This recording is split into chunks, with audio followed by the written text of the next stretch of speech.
Il y a très longtemps, bien avant que les hommes ne bâtissent des villages, les animaux parlaient entre eux.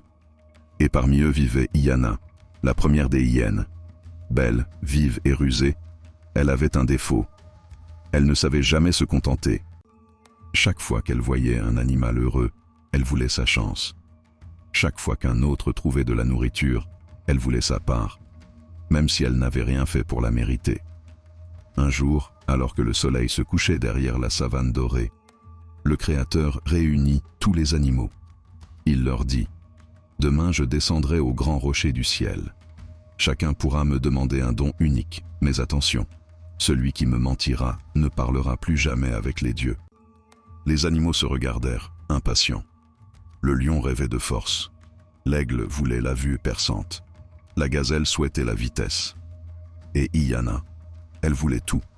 Le lendemain, à l'aube, le Créateur apparut dans un éclat de lumière. Chacun s'approcha humblement, fit sa demande et reçut son don. Puis vint le tour de la hyène. Elle s'inclina, faussement respectueuse. « Ô Créateur tout-puissant, je ne veux rien pour moi. Je veux juste ce qu'il reste des autres dons, pour ne pas gâcher. » Le Créateur sourit. « Es-tu sûr de ne rien vouloir d'autre ?»« Rien d'autre, Seigneur, » répondit-elle avec un rire nerveux. Alors le Créateur leva la main et souffla sur elle les restes de tous les dons. Un peu de force, un peu de ruse, un peu de vue et un peu de folie. Depuis ce jour, la hyène possède un rire étrange, un mélange de joie, de peur et de folie. Et chaque nuit, quand elle rit sous la lune, les anciens disent qu'elle se moque d'elle-même, car son avidité lui a tout donné et tout pris à la fois. Morale du conte. Celui qui veut tout avoir finit par ne plus rien comprendre. L'envie transforme les bénédictions en malédictions.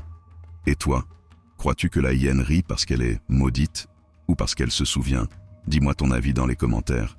Et si tu veux d'autres contes africains mystérieux, pleins de sagesse et de frissons, abonne-toi à Mystères en légende. Chaque semaine, une nouvelle histoire qui te fait voyager et réfléchir.